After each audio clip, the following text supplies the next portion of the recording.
Good morning, dear children. Welcome back. I am Mrs. Sithara, your social science teacher. In today's session, we will discuss Class 7, Term 2, Unit 2 in History, Mughal Empire. This is the part 4 of the videos. Come children, let us learn. Before going into today's session, let us have a recap of what we learned in the last one. A new empire began in India with the arrival of the Mughal king Babur. Except for the brief reign of Sher of Sur dynasty, the Mughal rule lasted from AD Common Era 1526 to 1707. These were the years when the fame of the great Mughals of India spread all over Asia and Europe. Babur was the founder of the Mughal Empire in India. He inherited Farghana, a small kingdom in Central Asia, when he was 12 years old. After 10 years of adversity, Babur established himself as a ruler of Kabul. In 1505, he took Kabul. Babur led his first expedition towards India. He did not have any ambition beyond Punjab till 1524. When Dilawar Khan, who was Daulat Khan Lodi's son, and Alam Khan, who was the uncle of Sultan of Delhi, arrived in Kabul to seek Babur's help in removing Ibrahim Lodi from power. Babur was able to defeat Ibrahim Lodi in the famous Battle of Panipat in 1526 and occupied Delhi and Agra. Following Babur's victory in this battle, Mughal dynasty came to be established in India with Agra as its capital. Following the tradition set by Chengiz Khan, who nominated the most deserving among his sons as their heir, Babur chose his favorite and eldest son, Humayun, as his heir. Humayun, apart from his brothers, had notable rival Afghan Sher Sur of the Sur dynasty, ruler of Bihar and Bengal. Sher Shah defeated Humayun at Chausa and again at Kannauj. Humayun, defeated and overthrown, had to flee to Iran. With the help of Persian ruler Shah Tahmasp of Safavid dynasty, Humayun succeeded in recapturing Delhi in 1555. After overthrowing Humayun, Sher Shah started the rule of Sur dynasty at Agra. During his brief reign, he built an empire stretching from Bengal to the Indus, excluding Kashmir.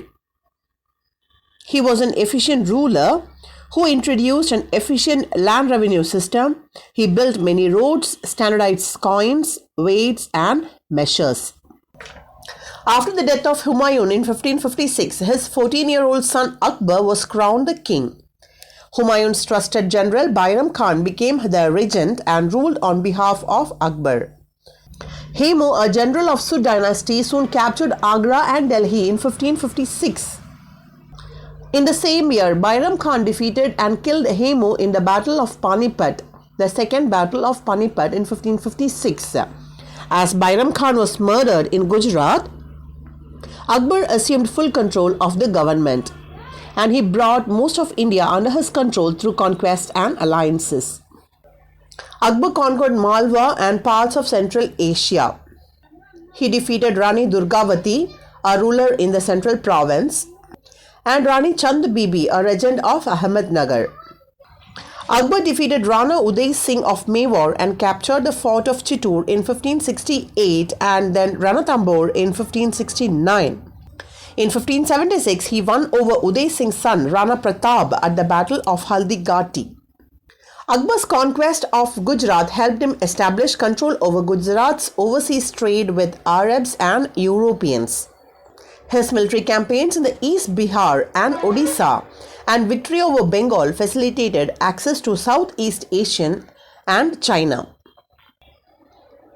The important campaign he launched in the northwest of India, he was able to access Kandahar, Kashmir and Kabul to the Mughal Empire. His battles in Deccan led to the annexation of Berar, Khandesh and parts of Ahmednagar. Under Akbar, the Mughal Empire extended from Kashmir in the north to Godavari in the south, from Kandahar in the west to Bengal in the east. Akbar died in 1605. and his mortal remains are buried in Sikandra near Agra. The religious policies of Akbar is appreciable. He abolished the jizya or the poll tax on non-Muslims and tax on Hindu pilgrims. He married a girl from noble Rajput family. Later on, he married off his son to a Rajput girl. He had Rajput nobles in important top position in his empire. Raja Man Singh of Jaipur was sent as a governor of Kabul once. He treated all the religious groups fairly and with generosity of spirit. The Sufi saint Salim Chishti and the Sikh Guru Ram Das received Akbar's utmost respect and regard. He was a patron of learning. His personal library had more than 4,000 manuscripts. The Navaratnas adorned his court. The great composer and musician Tansen and artist Dasavant adorned his court as well. Children, in this session we will discuss about Shah Jahan and Aurangzeb. Let me give you a small introduction about Jahangir. Jahangir, his original name was Nuruddin Muhammad Salim, and he was born on 31st August 1569 in Fatehpur Sikri. He was the eldest son of the Emperor Akbar, who early marked Salim to succeed him.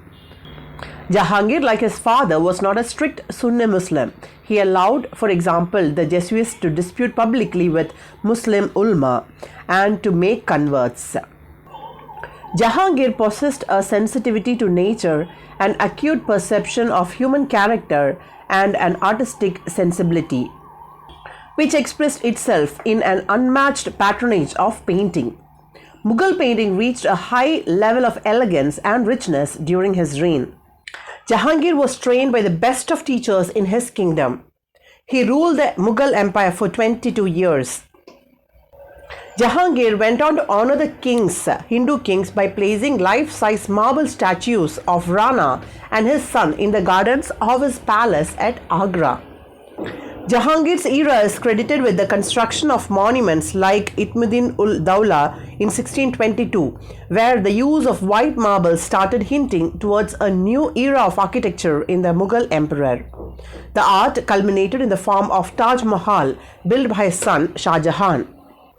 The popular Shalimar Bagh in Srinagar was built by Jahangir in order to reproduce the beauty of Kashmir. Jahangir died in Kashmir in the month of October 1627, and he was soon succeeded by Shah Jahan, who claimed the throne in 1628. Akbar was succeeded by Prince Salim, who was through a Rajput wife, who was also named Nuruddin Muhammad Jahangir. That means the conqueror of the world. Nuruddin Muhammad Jahangir means conqueror of the world. Jahangir was more interested in art and painting and gardens and flowers than in running the government. Children, so Jahangir's wife Nisa, known as Noor Jahan, was a real power behind the throne. That is, children, in the matters of government, Jahangir soon came under the influence of his Persian wife and her relatives, whom from 1611 dominated Mughal politics. While this had a beneficial influence on cultural life, Jahangir promoted Persian culture and continued his father's tradition of public debate between different religions. The continuous plotting at court destabilized the country. Jahangir carried on to some extent his father's tradition. The toleration of religions of Akbar's time continued in Jahangir's time. So he was also tolerant, like his father Akbar, towards the various religions. He had also debates among the different people from the different religions.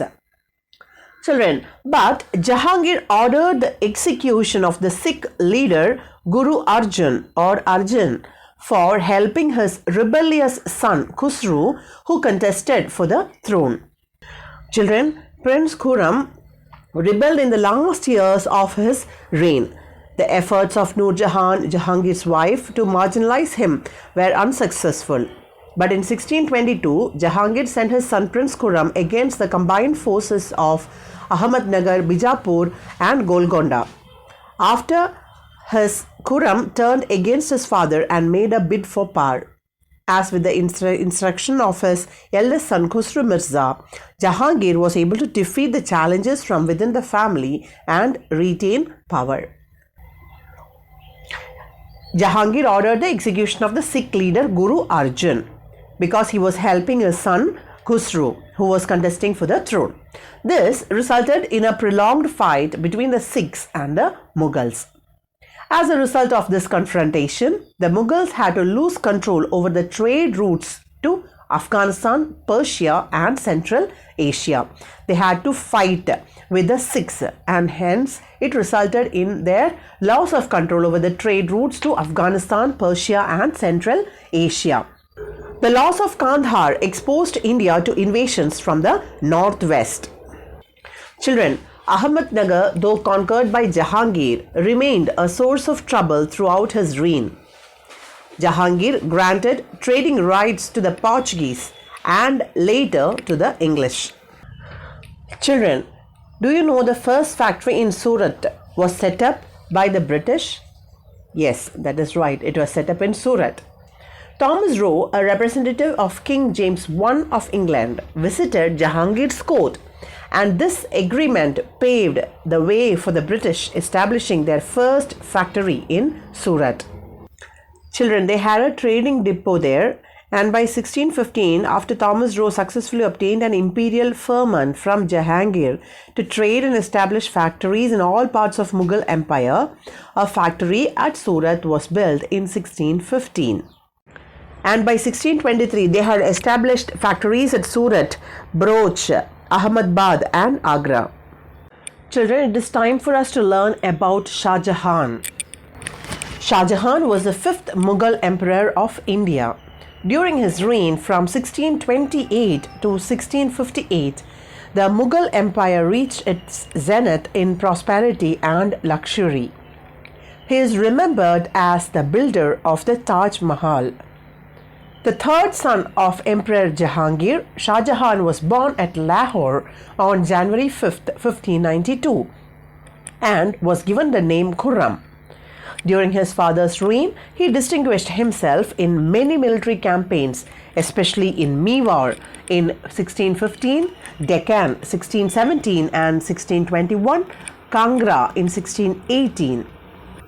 During Jahangir's closing years, Shah Jahan came into open conflict with Empress Noor Jahan, but his rebellion against his father in 1622 was unsuccessful. On the death of Jahangir on October 29, 1627, disputes for the succession broke out and Shah Jahan emerged successful. He was proclaimed emperor at Agra on February 4, 1628.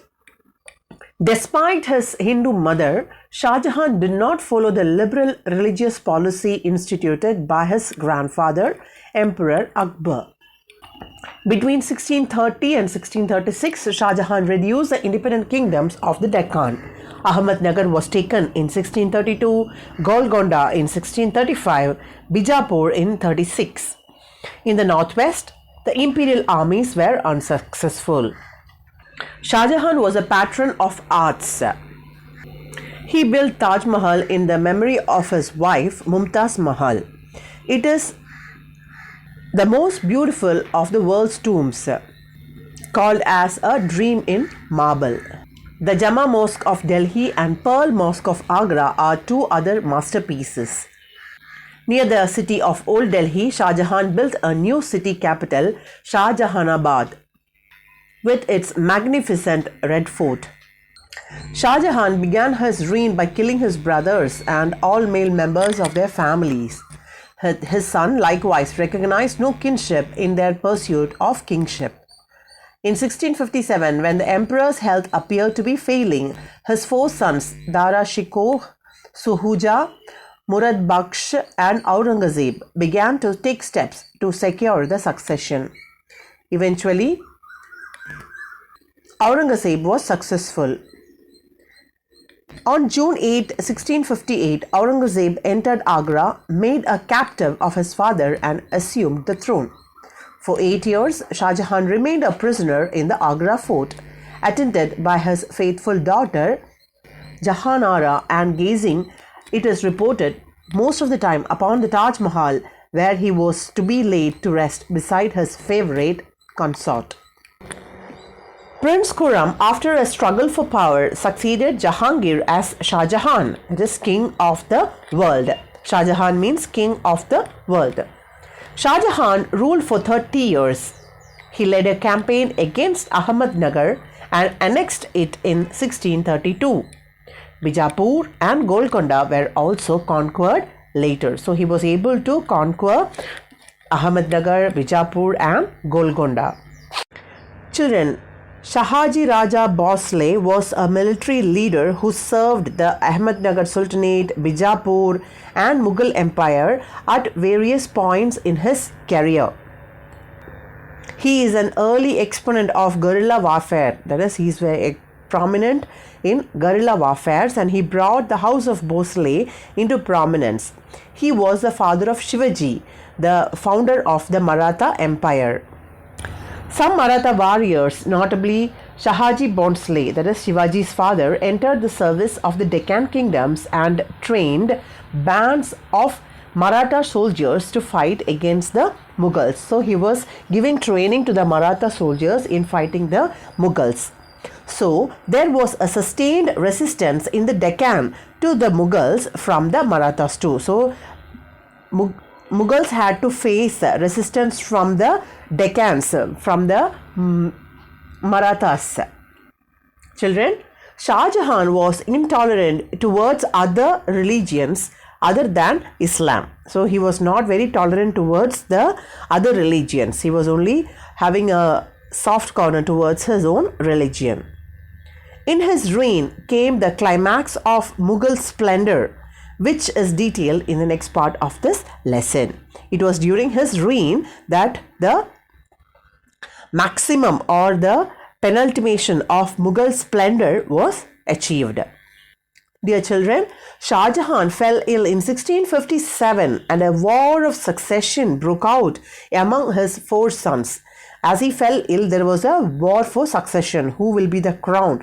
There was a war for that. Aurangzeb emerged successful after killing his 3 brothers, Dara, Suja and Murad. So Aurangzeb killed his own brothers and he was successful in becoming the emperor. Shah Jahan passed the last 8 years of his life as a prisoner in the Shah Burj of the Agra fort. Children, Shah Burj is a marble octagonal tower which will stand in close proximity to Diwani Khas, was built by Shah Jahan for his wife Mumtaz Mahal. It was here that Akbar first built a marble palace which was later destroyed by Jahangir. Finally, Shah Jahan built the Shah Burj at this site in the year 1630 to 1640. You get a splendid view of the Taj Mahal. Children, now let us learn about Aurangzeb. He was the last of the great Mughals. He started off his reign by imprisoning his old father. He assumed the title Alamgir, Alamgir. Alamgir is the conqueror of the world. He reigned for 48 years. He was no lover of art like his grandfather Jahangir and architecture like his father Shah Jahan. He was neither interested in art or architecture like his father and grandfather. Children, unlike his father, Aurangzeb tolerated no religion excepting Islam. He reimposed the jizya, that is tax on Hindus, and excluded them from office as far as possible. Between 1658 and 1681, Aurangzeb remained in the north and suppressed the revolt of Bandelas, Jats, Satnamis and Sikhs. He was able to suppress the revolt of Bandelas, Jats, Satnamis and Sikhs. Children, Aurangzeb's expansion in the northeast resulted in a war with Ahoms of Kamarupa, that is the Assam. The kingdom came under repeated attacks of Mughals, but it could not be subdued totally. They were able to withstand the invasions of the Mughals. On the map, you can find the extent of Aurangzeb's empire from the Kabul in the north till including Tanjavur, Velur, Goa. All these things come under the reign of Aurangzeb. Now let us learn the relationship with Rajputs and the Marathas. What kind of a relationship he had with the Rajputs and the Marathas. Aurangzeb's hostility towards Rajputs